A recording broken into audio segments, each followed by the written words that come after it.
Welcome to Applied Photophysics Higher Order Structure video series. In this fourth video, we are going to introduce Applied Photophysics Higher Order Structure Comparison Software, qBIC, and review the comparability tests it can perform. The fifth and final video in this series provides a walkthrough of qBIC using these concepts as applied to an example dataset. If you haven't already, check out our first three videos in the HOS series, in which we took a behind-the-scenes look at the math underpinning HOS comparisons, reviewed a few exemplary HOS case studies, and discuss practical considerations for performing HOS comparisons. Now let's jump in. The qBIC comparison software is a program designed to perform comparability tests on two-dimensional spectra. We will start by reviewing a few of the similarity methods and the corresponding equations used in the comparison software to calculate similarity scores between spectra.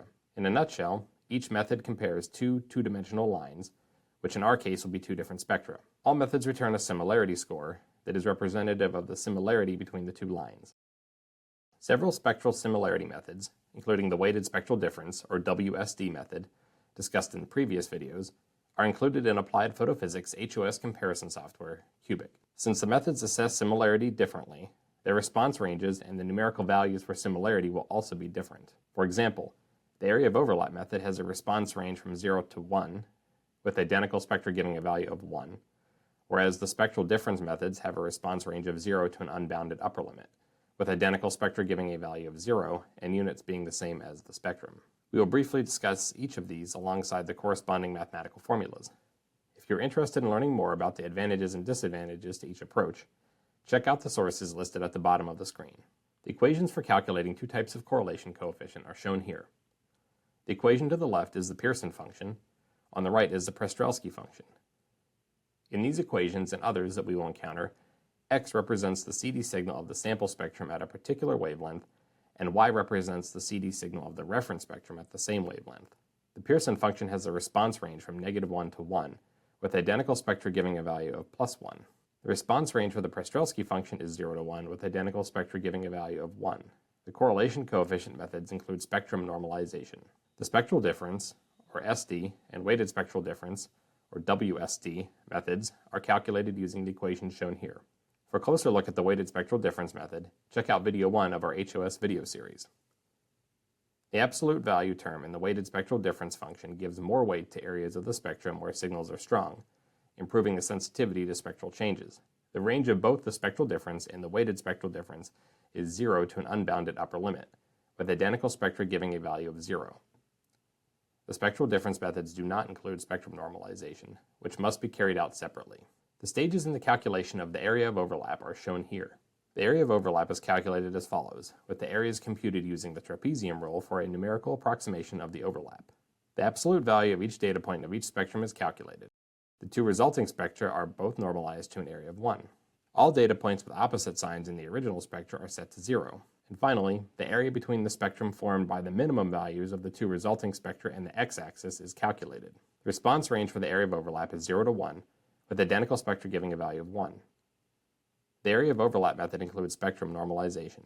The derivative correlation algorithm, or DCA, is given by the following equations. The derivatives are taken numerically using the central difference. The derivative correlation suffers from the necessity for further operation on the data prior to calculation. In other words, smoothing of the data. Nevertheless, it can be very sensitive to slight spectral changes. The response range is 0 to 1, with identical spectra giving a value of 1. The derivative correlation method includes spectrum normalization. Here again is the summary table of similarity methods available for use in the qBIC software. The table lists the method, meaning and range of output data, units, and information on whether the operations produce data that is normalized. While each similarity method has its advantages and limitations, the weighted spectral difference method has proven to be ideal for comparing CD spectra.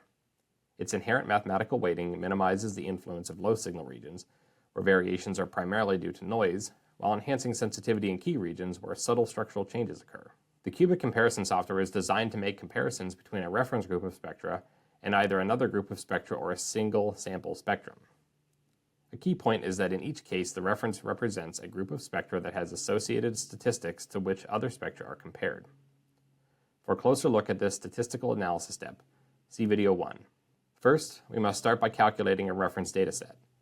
To calculate a reference and its statistics from a group of spectra, the following steps are taken. First, for each spectrum in the reference group, an average spectrum is calculated with a particular spectrum omitted. Therefore, for a group of n spectra in a reference group, we have another group of n average spectra, each comprised of n-1 spectra.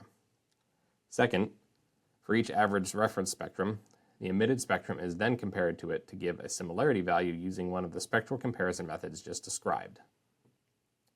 The resulting similarity values are then averaged to give an average similarity score, mu, which has an associated standard deviation, sigma. The second step after calculating the reference dataset is to compare a sample spectrum with the reference. When a sample spectrum is compared to a reference group, the following steps are taken. First, using one of the chosen comparison methods, the sample spectrum is compared against each of the average reference spectra in the reference group. Second, there will then be a number of similarity values that are averaged to give a final similarity value for that sample. This average score is given the term x. Once a dataset has been analyzed using the similarity method of choice, be it WSD or otherwise, the samples may then be compared with a reference dataset using either the z-score or student's t-test calculations. Both are used to assess the statistical significance of the similarity values that are calculated. Keep in mind that these are not fundamentally different calculations, but rather the means to achieve different types of comparisons. We will first look at the z-score. The z-score is used when comparing a single spectrum with a reference group or dataset, for example in the quality assurance of a product to ensure it is what it is supposed to be.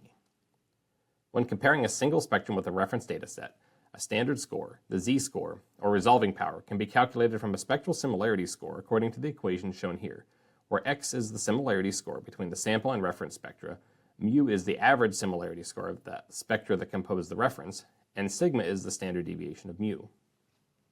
Z therefore expresses the similarity score as a number of standard deviations, giving an indication of the statistical significance of the similarity score.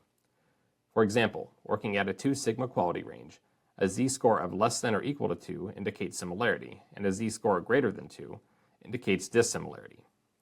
A negative z-score is possible and can arise in the case of very high similarity between sample and reference. We will now go a step further and examine the student's t-test. The student's t-test is used to compare two groups of spectra, for example when comparing innovator and generic biotherapeutics datasets. The student's t-test option functions similarly to the z-score option, but goes a step further by applying a statistical test to the z-scores. It is important to recognize that the student's t-test is meant to assess statistical differences. When using the t-test, we are comparing a group of spectra against the reference group and trying to discern the probability of them being from equivalent populations. When a group of sample spectra are selected for use in the t-test, each spectrum in the group is compared against the reference spectrum. That is, we have a collection of similarity score values for x, one per sample spectrum. From these values of x, we can calculate a mean, x bar, and associated standard deviation, sigma sub x bar. The t statistic is calculated using the equation shown here, where mu is the average similarity score, sigma sub mu is the associated standard deviation, and n sub x and n sub mu are the number of spectra in the sample group and reference group, respectively. The t statistic is then compared to the student's t distribution to obtain a p-value. The range of values for p is from 0 to 1 and is an estimate of the probability that the null hypothesis is true, i.e., the two sets of spectra are the same. A commonly used significance threshold is p equals 0.05, which corresponds to a 95% confidence level that the samples differ. In this context, p greater than or equal to 0.05 suggests the samples are statistically similar, while p less than 0.05 indicates a significant difference. While HOS comparison analysis is a powerful tool for detecting statistically significant spectral differences due to structural changes, it has limitations that users should consider. For instance, statistical assessment often employs a student's t-test, which is effective for identifying differences, but less suitable for demonstrating similarity, critical in biosimilar development. In essence, a t-test cannot always distinguish between statistically significant and scientifically or practically relevant differences. In such cases, an equivalence test may be considered instead. Additionally, defining a quality range based solely on a fixed multiple of the standard deviation of the reference value overlooks the impact of the chosen number of replicates. Ideally, quality range selection would penalize fewer replicates and reward larger datasets. While strategies do exist to address this issue, their implementation has been limited, often due to regulatory inertia and the specialized statistical expertise required among practitioners for their effective application. If you'd like to explore these concepts in more detail, refer to the citation at the bottom of the screen for additional reading. We hope this fourth video in our higher order structure video series has been of value to you. In our fifth and final video, we'll put this primer to good use by walking through the full analysis of a sample dataset in the qBIC comparison software. Be sure to like and subscribe to our channel to be notified when new videos are released. For more information, including application notes, hardware and software support, and contact information, visit photophysics.com.